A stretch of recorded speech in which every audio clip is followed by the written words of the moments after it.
Good morning to you. Welcome back to the Morning Minute Meditation. Thank you for joining me on this good morning. In the book of 1 John chapter number 3, verse 20, the Bible said, if our heart condemn us, God is greater than our heart. You remember 2 chapters earlier, he said that if we confess our sin, that God is faithful and just to forgive the sin and to cleanse us from all unrighteousness, regardless of what it is.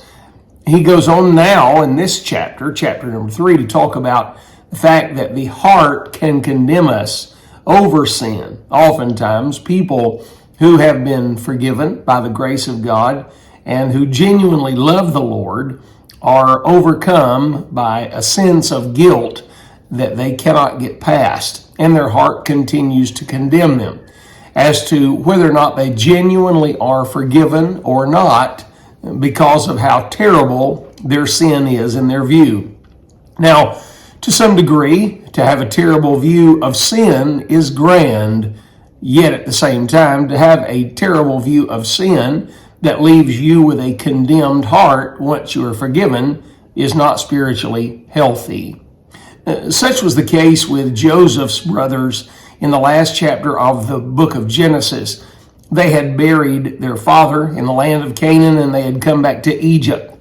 And when they came back, the brothers found their way into the court, and they bowed before Joseph, and they said, our father before his death said that you need to go to Joseph and present yourself as his servants and beg for his forgiveness one more time.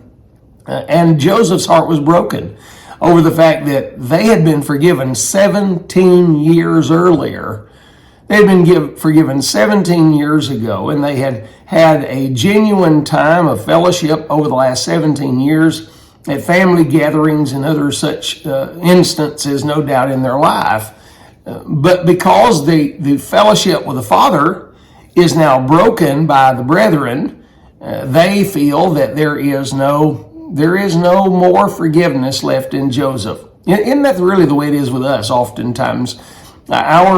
Our fellowship with our Father is broken, and either through busyness or just neglect. And the next thing you know, there's this overwhelming sense of guilt again, and our heart condemns us over our past sin.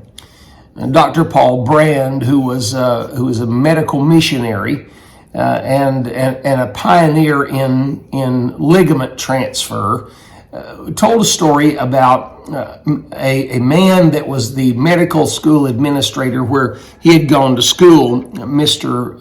Barwick.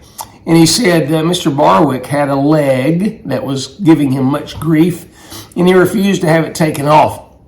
Finally, he had reached the place and point where he said, I'm done with it, take it off from me. And so they cut off his leg. He said, now what are you going to do with it? They said, well, we'll eventually incinerate it once we do some medical testing on it. He said, I don't want my leg incinerated. I want it pickled.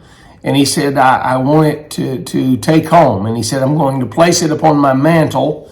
And he said, I'm going to let it know that it can hurt me no longer.